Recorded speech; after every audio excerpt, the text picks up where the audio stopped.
Minister. With your permission, Mr Speaker, I'll answer the question with question 12 and 16. As part of our step change increase in investment in science, research and innovation, an increase of 30% over the next 3 years to 20 billion a year, we're putting levelling up at the heart of our investment through clusters around the country. That's why we're putting 200 million into the Strength in Places Fund, 12 projects across the UK, making the groundbreaking pledge that 55% of BEIS funding will go outside the Greater South East, launching 3 innovation accelerators in Glasgow, Manchester and the West Midlands, and extending 8 free ports with 2 in Scotland.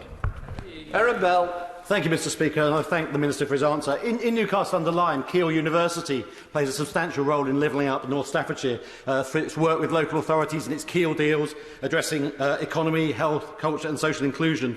And also the Enterprise Zone, including the Science and Innovation Park, provides a home and support mechanism for over 50 companies, with more to come. So could the Minister confirm that the role of universities in this sort of work will be supported as part of our levelling up agenda as we get more money spent outside the South East?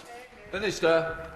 Well, my honourable friend makes an excellent point. I pay tribute to his work in Keele. The Enterprise Zone there is first class, and the work of Keele University similarly. I can absolutely confirm that we're taking the role of universities in innovation and levelling up very, very importantly, and he'll see that reflected in the allocation of 40 billion to UKRI and Innovate in the next 3 years. Fletcher. Thank you, Mr Speaker. The Advanced Manufacturing Research Centre in Sheffield University would like to open a facility of innovation at Doncaster Sheffield Airport. This may bring the likes of Boeing and hybrid air vehicles to Doncaster. They need just £24 million to do this.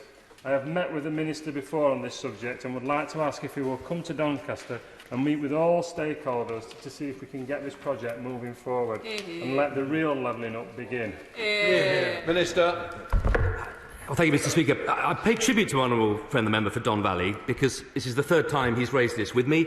He makes an important point. The Boeing interest in the Doncaster Sheffield Airport is part of our growing an aerospace cluster around the whole of the UK, and I very much welcome the opportunity to come and visit him and meet Boeing and local stakeholders. Robin Miller. Thank you, Mr Speaker. Llandudno in Aberconwy last September was identified as having the fastest economic recovery in the UK. Last week, an analysis of Companies House filings also identified it as the start-up capital of the UK. Now, I pay tribute to the entrepreneurs and the businesses who are making that happen, but will my honourable friend join me, the Minister join me, in Llandudno with some of those entrepreneurs to see how we can nurture those green shoots, how we can secure the growth and turn Llandudno into a growth and enterprise hub for North Wales? Well, with pleasure. My honourable friend makes an important point. The Welsh dragon is roaring not just on the rugby pitch and not just in tourism, where Llandudno is the queen of Welsh resorts, but actually in the science, research and innovation economy.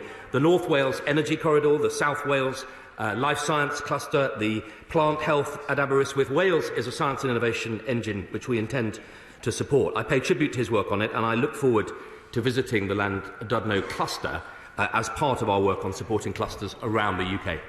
Tim Farron. Thank you, Mr Speaker.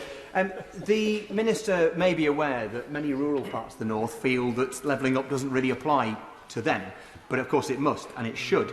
The Minister may be aware of Cumbria's energy coast. We are a country with plenty of wind and plenty of water and plenty of coast as well. Bear in mind that the UK, after Canada, has the 2nd largest tidal range on planet Earth, and we are making use of nearly none of it. Would he commit to making sure that there is a tidal, marine and hydro energy hub in Cumbria, based not least in Kendal, where Gilts are so wonderfully based?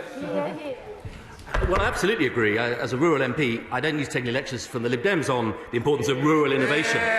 But, and I'll address the specific point about tidal power. We've just put £30 million into it. But it would be good to hear the honourable member opposite applaud the nuclear industry, which is an important part of that region, and his party similarly. Jim Shannon. Thank you, Mr Speaker. Can I thank the Minister for his answer to the questions? With reference to university places for those from low-income backgrounds, would the Minister consider greater financial aid in the STEM subjects for students from any part of the United Kingdom of Great Britain and Northern Ireland to find their passion and long-term career? Yeah, the honourable member makes a really important point, and this is at the heart of our £100 million Innovation Accelerator pilot programme. We've chosen those locations, Glasgow, Manchester and the West Midlands, for the initial tranche, because we want to invest in places where there is strong world-class R&D and innovation, cheek by jowl, with lamentable deprivation. And I would very much hope that over the next few years we can extend that out to areas, including parts of Northern Ireland, where similarly, that pattern of excellence alongside deprivation is sadly still present. Shadow Minister Chiomara. Thank you, Mr. Speaker. Levelling up, really?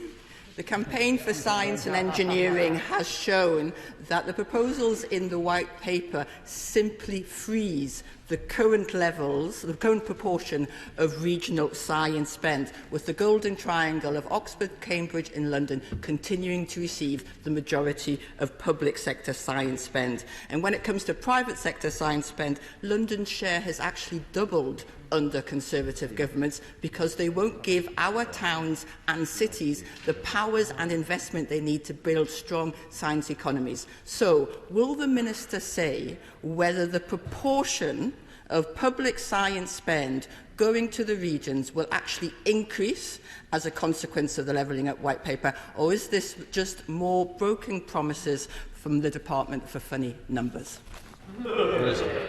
Well, I really suggest the Honourable Lady reads the Levelling Up White Paper, because if she's read it, she will see that it is a very substantial document that deals with precisely the points, Mr. Speaker, that she's just made.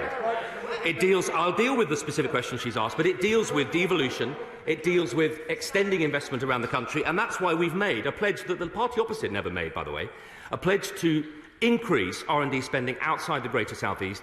Our department, BEIS, which is responsible for 75% of R&D, will move to 55% outside the South East.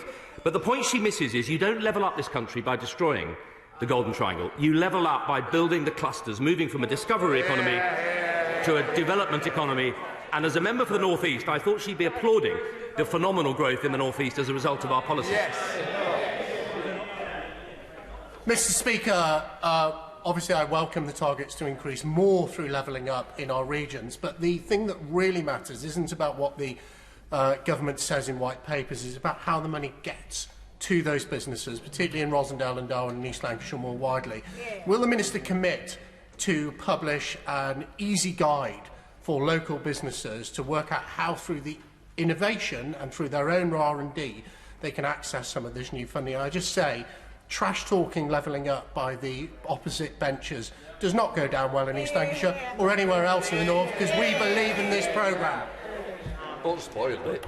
The honourable friend makes a really important point, and it was surprising to hear the opposition not mention the phenomenal investment that's pouring in. In the end, levelling up will be achieved by businesses of this country, investing in partnership with us, and I welcome the Bentley £2.5 billion investment, the Aston Martin investment in Wales. This is happening right now. My honourable member's point is well made, and we are, as part of our significant increase in Innovate UK funding, we're looking at how we can make sure the small businesses find it easier to access that grant funding. We are dramatically increasing Innovate UK funding. The key test will be whether small businesses around the country can access it.